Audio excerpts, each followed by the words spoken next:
আজ দুদিন ধরে কিছু খাইনি মহারাজ, কিছু সাহায্য করুন। এটা কি করে সম্ভব গোপাল? তুমি তো কম রোজগার করনি, কোথায় গেল সেই সব অর্থ? বিশ্বাস করুন মহারাজ, কিভাবে যেন সব অর্থ আমার কাছ থেকে চলে গেল। ও গোপালকে এই অবস্থায় যে দেখবো সেটা ভাবতেও পারিনি। ইস, আমার কতদিনের মনোবাসনা আজ পূর্ণ হচ্ছে। বাবারি, ভাবা যায়? তোমার অর্থ তুমি বাজে খরচ করেছো, আর কি করবে? আমি চাইছি না মহারাজ, কিন্তু তবুও খরচ হয়ে যাচ্ছে। এটা কি সম্ভব গোপাল? তুমি চাইছো না অথচ তোমার জমানো অর্থ তোমার হাত দিয়ে খরচ হয়ে যাচ্ছে। এইরকম নির্ভেজাল গাল গল্প দেয়া কবে থেকে শিখলে গোপাল? ফাড়ামো বাদ দিয়ে এখন থেকে ফাজলামো শিখেছো? বাবা বাবা বাবা!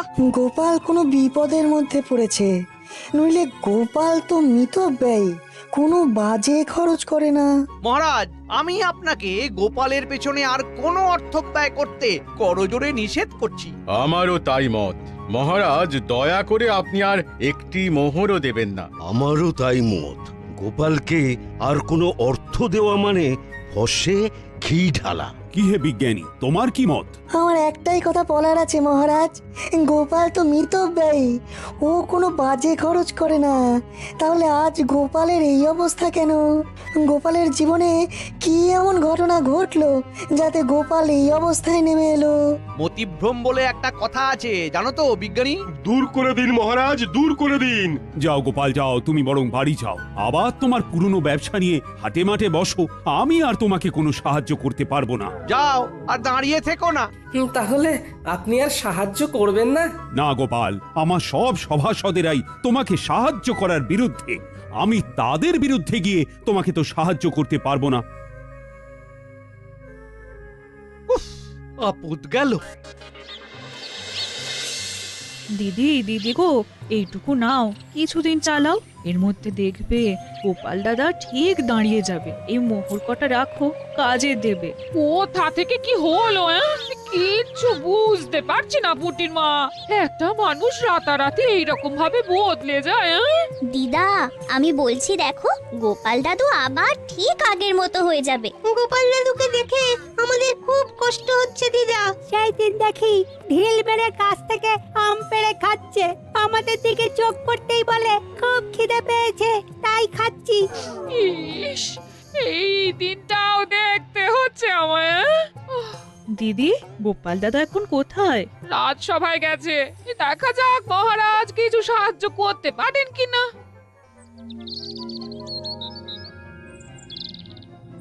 আমি একদম একা হয়ে গেলাম। কে বলে তুমি একা? এই তো আমি আছি না। দুঃখ দুঃখ থাকতে তোমার কিসের ভয়? তাই তো, তুমি থাকতে আমার আর ভয় কি? নাও, আর কোথায় টেনে নামাবে নামাও। এই তো সব সময় মিথ্যে বলছো। আমি শুধু তোমাকে টেনে নামাচ্ছি, হ্যাঁ, কাজের খবর দিচ্ছি না। ওই তো কাজের খবর আসছে, ওই বটা আর ঘটা তোমাকে কাজ দেবে। কি গোপাল? তুই আমার নাম ধরে ডাকছিস? নাম ধরে ডাকছে বলে কি এমন মহাভারত অশুদ্ধ হচ্ছে শুনি? হ্যাঁ, শোনো, সেই দিন গেছে, হ্যাঁ, আর তুমি এখন একটা সাধারণ লোক। তোমার সম্মান প্রতিপত্তি সব চলে গেছে, দয়ায় বেঁচে আছো। একটা কাজ করবে, আমাদের বাড়ির চারপাশটায় কাল ভালো করে জঙ্গল সাফ করে দিলে দুটো মোহর পাবে। বলো করবে কিনা বলো? বলে দাও করবে। করব। তাহলে কাল সকালে ভোর ভোর চলে এসো, খাবার নিয়ে আসবে, খোরাকি দিতে পারবো না। কি গোপাল, ঠিক আছে তো? এই কাজটা ভালো করে করলে তোমাকে আবার একটা কাজ দেব, ঠিক আছে? আরে সেলাম করো, সেলাম করো, বলো ঠিক আছে প্রভু, বলো। ঠিক আছে প্রভু। যাও গোপাল, ঘরে যাও। কাজ কিন্তু একদম ঝকঝকে করে করতে হবে, ময়লা থাকলে কোনো মোহর পাবে না। বুঝেছো? বুঝেছি।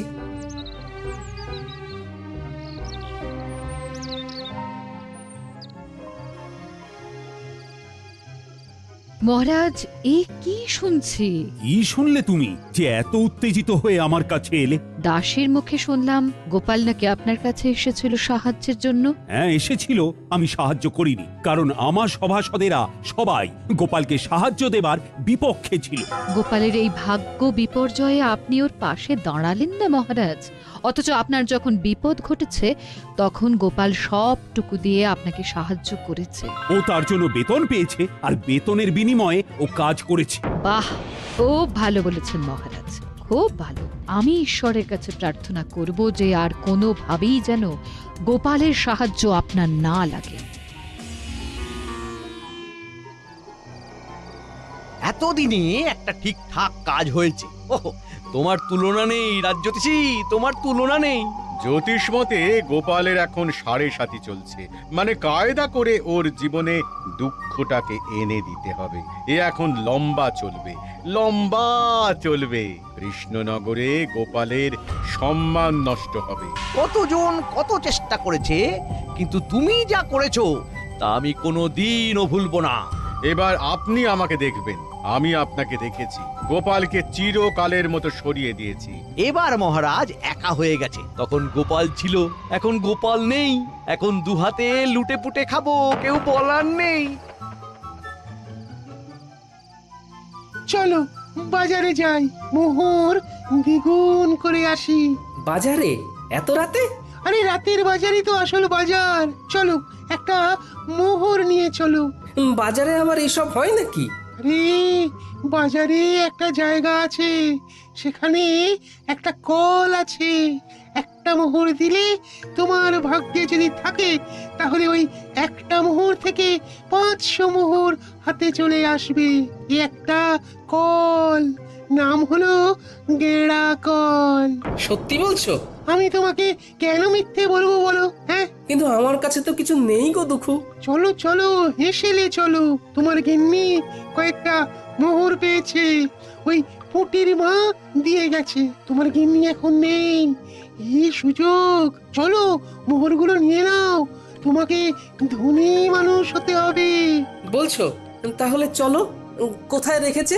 কুলুঙ্গিতে একটা ঘটির মধ্যে রাখা আছে।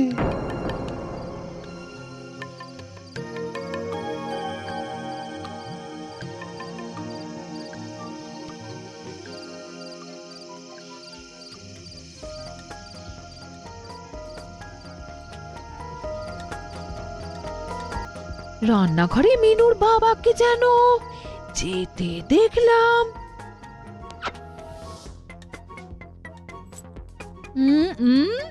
দেখি তো এখন রান্নাঘরে গিয়ে কি করছে, দেখি দেখি। হ্যাঁ,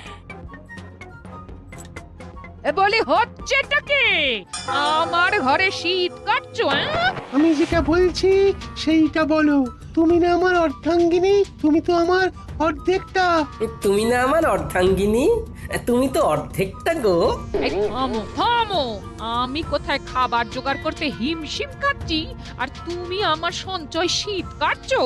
শোনো, আমি হলাম গিয়ে তোমার গিন্নি, আমাকে ভুজুং ভাজুং দেওয়া অত সহজ নয়। দেখি দেখি অচর দেখি। গিন্নি এইভাবে কেউ পরনের কাপড় নিয়ে টানাটানি করে? আমি তো বিকচ্ছ হয়ে যাব, আমার কাছা খুলে যাবে গিন্নি। আমার চোখকে ফাঁকি দেওয়া? ওরে বাবা, কি দজ্জাল গিন্নি গো তোমার! হ্যাঁ, ট্যাঙ্ক থেকে ঠিক বার করে নিল। দুঃখু, আমি কি বলেছিলাম? এখান থেকে চলো এখন। হ্যাঁ হ্যাঁ হ্যাঁ, চলো চলো, আমার এই সব একদম ভালো লাগে না। চলো চলো বাইরে চলো। বলি কোথায় যাওয়া হচ্ছে শুনি? বলো যেদিকে দু চোখ যায়। যেদিকে দু চোখ যায়? চলো, ছোট ছোট ছোট ছোট। এই শোনো শোনো বলছি। যা, এই চলে গেল। এ আমার কি সর্বনাশ হলো! কি হলো গোপাল বউ? গোপাল এরকম ঊর্ধ্বশ্বাসে ছুটে কোথায় গেল? আমার কপাল পুড়েছে, কি যে হলো বুঝতে পারছি না। ভালো মানুষটা যে এরকম কিভাবে বিগড়ে যাবে সেটা ভাবতে পারিনি। দেখো গোপাল বউ, দুঃখ করো না, আমরা সবাই আছি সাথে। জড়িয়ে আছি হাতে হাতে। গোপাল আবার তুলবে মাথা, যেন বৃথা হবে না আমার কথা। এই নাও গোপাল বউ, এই মুহূর্তে গোপালের কোনো কাজ নেই, তোমাদের চলবে কি করে? আমি আর বিজ্ঞানী মিলে দিলাম কিছু অর্থ, আমাদের প্রার্থনা হবে না কো ব্যর্থ। ও দুঃখু, আছো তো? আছি মানে একেবারে লেপ্টে আছি। তোমার ঘর থেকে এ জন্মে আর নামবো না। ওই যে মোহর দ্বিগুণ হওয়ার কলটার কথা বলেছিলে, সেখানে কি করে যাব? হাত তো একদম খালি। একটা জায়গা আছে, চলো সেখানে যাই। তোমার একটা কিছু তো ব্যবস্থা করতে হবে, নইলে খরচা করবে কি করে? চলো চলো চলো, সোজা চলো, একদম নাক বরাবর।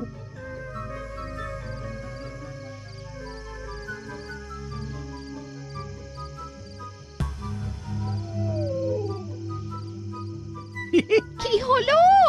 তখন থেকে দেখছি নিজে নিজে ফিক করে হাসছো। কি হয়েছে? কি হয়েছে? এতদিনে শিখে ছিঁড়েছে। গোপাল বিদায় হয়েছে চিরতরে। এই গোপাল চিরতরে বিদায়? কি করে কি করে? কালো জাদু জানো? জাদু? জাদু আবার সাদা কালো হয় নাকি? কথাটা আবার পাঁচকান করো না। একটা পাতি লেবুর মধ্যে মন্ত্র পড়ে দুঃখকে জাদুর সাহায্যে ঢুকিয়ে রেখেছিল আমাদের রাজ্যতীষী। তারপর তারপর সেই দিন রাতে আমি আর রাজ্যতীষী ওই লেবুটাকে নিয়ে গেলাম বটা ঘটার এই কাছে। লেবুটা গোপালের বাড়ির দোরগোড়ায় রেখে দাও। গোপালের পায়ের চাপে যেই লেবুটা ফাটবে, অমনি ওই লেবু থেকে দুঃখ গিয়ে গোপালের ঘাড়ে চাপবে। ব্যাস, গোপাল দুঃখের কোপে পড়ে সবকিছু হারাবে। 1 মাসের মধ্যে গোপাল একেবারে পথের ভিখারি হয়ে যাবে। এসব সত্যি ঘটবে তো, না আগের মতো সব ভুলভাল হবে? আমার কালো জাদুবিদ্যাকে অবিশ্বাস করো না, কাজটা করেই দেখো না, মজা পাবে। রাজকর্মচারী যদি হতে চাস তাহলে আমরা যেভাবে বলছি সেইভাবে কাজ কর। ঠিক আছে, দিন। এবার চলো, আজ রাতের মধ্যেই এটা করতে হবে। খুব ভালো সময়, আজকের পরে আবার 6 মাস পরে এই তিথি আসবে, সুতরাং বুঝতেই পারছো। পারছি। তাহলে এক্ষুনি চল, আমাদের চোখের সামনেই ঘটনাটা ঘটুক। চলুন তাহলে। তারপর হ্যাঁ, তারপর সেই অমাবস্যার রাতে আমরা 4 জন গোপালের বাড়ির কাছে এসে দাঁড়ালাম। ঠিক এই জায়গাটাতেই লেবুটা রাখো। হ্যাঁ, এখানে এখানে। সেটা না হয় রাখলাম। গোপাল দাদা না এলে তো হবে না। আরে আমরা এসেছি কি করতে? ওকে ডেকে বাইরে বার করব, তোমরা দেখে যাও খালি খেলাটা। তোরা তোদের কাজটা কর, নে নে রেখে আয়। রেখে এসে লুকিয়ে পড়ো। মন্ত্রীমশাই আপনিও লুকিয়ে পড়ুন। আর হ্যাঁ বটা, লম্ফটা আমার হাতে দিয়ে যাও। এইখানে লেবুটা রাখলাম। গোপাল, ও গোপাল, একটু বাইরে এসো না। কে? আরে আমি রাজ্যতীষী। তোমার সাথে একটা খুব জরুরি প্রয়োজন আছে, একবার বাইরে এসো না গোপাল। ও বাবা, এত রাতে রাজ্যতীষী? আসছি।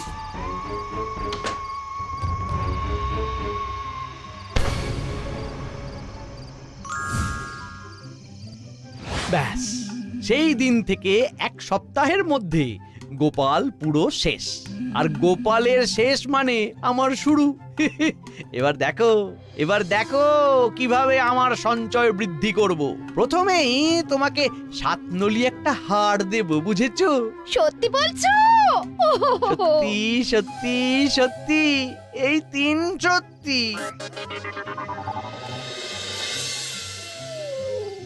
ওই দেখো গোপাল, একটা পাথর পড়ে আছে, দেখতে পাচ্ছো? অন্ধকারে কিছু দেখতে পাচ্ছি না, তুমি আমাকে নিয়ে চলো। এই যে এই পাথরটা, এই পাথরটাকে ঠেলো ঠেলো ঠেলো। এগুলো কি? গর্তের মধ্যে এগুলো কি? এগুলো সব তোমার। নতুন করে খরচা করতে শুরু করো। বস্তাটাকে তুলে নাও, নাও তুলে নাও। হ্যাঁ, তারপর রাতের বাজারে চলো। ওই গেঁড়া কলে মোহর দেবে, আর মোহর দ্বিগুণ হয়ে যাবে। সুযোগ এসেছে দুকুকে ঘাট থেকে নামানো। একটা সোনার মোহর গর্তে ফেলে দিই। কি গো গোপাল, হলো? এই রে দুঃখু ভাই, বস্তা থেকে একটা সোনার মোহর গর্তের মধ্যে পড়ে গেল। দুঃখু ভাই, গর্তের মধ্য থেকে সোনার মোহরটা তুলে দেবে? এ বাবা, ভালো করে ধরতেও পারো না। দাঁড়াও দাঁড়াও, দেখছি।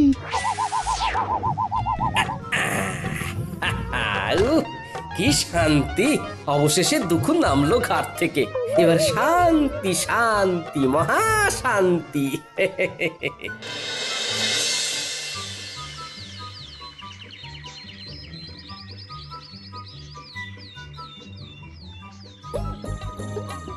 এই ঘটা, ওই দেখ গোপাল দাদা নাতি নাতনিদের নিয়ে বাজার করতে এসেছে। ওর তো আমাদের বাড়ির জঞ্জাল পরিষ্কার করার কথা ছিল। তাই তো, চল দেখি। কিরে পুঁটি, ন্যাপলা, গুলটে, আমার বানর সেনা, বল এই ইলিশ মাছটা নিয়ে নি। হ্যাঁ হ্যাঁ, নিয়ে নাও গোপাল দাদু। আজ শুধু ইলিশ দিয়েই ভাত খাবো। ইলিশের নানা পদ, ভাপা ইলিশ, সর্ষে ইলিশ, ইলিশের পাতুরি। কি গোপাল, তোমাকে না বলেছিলাম আজ আমাদের বাড়ির চারধারের জঙ্গলগুলো সাফ করে দিতে? শোনো বটা ঘটা, আমার ঘরের নালাটা জঞ্জালে জমে গিয়েছে। একটু ঝাঁটা কোদাল দিয়ে পরিষ্কার করে দিও, কেমন? তোমাদের 3টে করে সোনার মোহর দেব। তাড়াতাড়ি এসো কিন্তু, নইলে অন্য কাউকে দিয়ে করিয়ে নেব।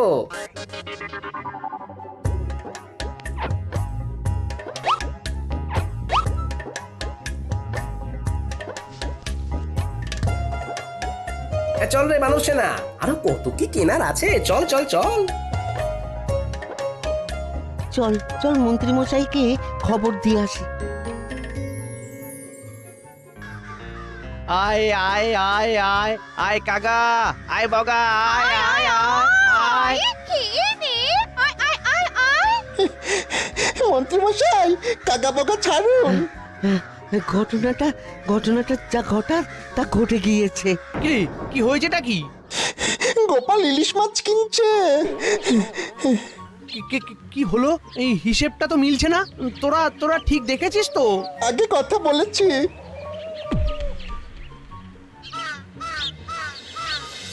এই তো, আবার তোমাকে নিজের জায়গায় দেখতে পেয়ে খুব ভালো লাগছে। তা কি হয়েছিল গোপাল? বুদ্ধিতে এর কোনো ব্যাখ্যা নেই বিজ্ঞানী। একদিন রাতে রাজ্যোতিষীর গলার আওয়াজ শুনে ঘুম থেকে উঠে বাইরে বেরোতেই পায়ের নিচে একটা লেবু পড়ে গেল, আর সাথে সাথে আমার ঘাড়ে একটা ভারী কি যেন একটা এসে বসে পড়লো। তারপর আর কিচ্ছু জানি না, বুঝলে? এখন কেমন লাগছে ঘর? হালকা ফাঁকা, নাইকো ভার। আরে কাল রাতে ঘাট থেকে দুঃখুকে নামিয়ে দিলাম, ব্যাস। বিষয়টা একটু খুলে বলো তো গোপাল। বলছি।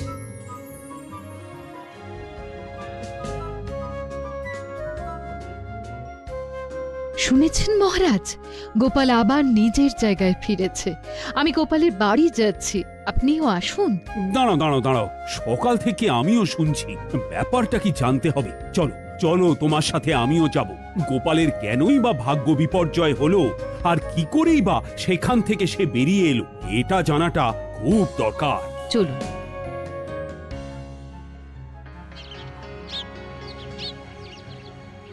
এবার বুঝলে তো? দেখো, এইসব আমার বিশ্বাস হয় না, তবুও বলছি এর মধ্যে রাজ্যোতিষীর সাথে মন্ত্রী মশাইও আছেন। বাবা বাবা বাবা, তোমাকে দেখে কি ভালোই যে লাগছে। ফিরে এসেছো? গেলাম আর কোথায় যে ফিরে আসবো। কাঁধের ভারটাকে শুধু নামিয়ে দিলাম, ব্যাস, হালকা হলাম। কাঁধের ভার? কাঁধে কিরকম ভার ছিল তোমার? কই গো গোপাল, তোমাকে দেখি। আমি কি বলেছিলাম? গোপাল ঠিক নিজের জায়গা ফিরে পাবে। কি ব্যাপার হয়েছিল গোপাল, আমাকে বলো। কি আর বলবো মহারাজ, আমার ঘাড়ে বসেছিল দুঃখু। সে আমাকে সব বাজে রাস্তাগুলো দেখাচ্ছিল, আমাকে কপর দক্ষিণ করে দিয়েছিল। আমি এক্ষুনি গিয়ে আবার গর্ত থেকে দুঃখুকে বার করে দিচ্ছি। আমি একটু আসছি মহারাজ। একটা কাজের কথা মনে পড়ে গেল হঠাৎ, আসি।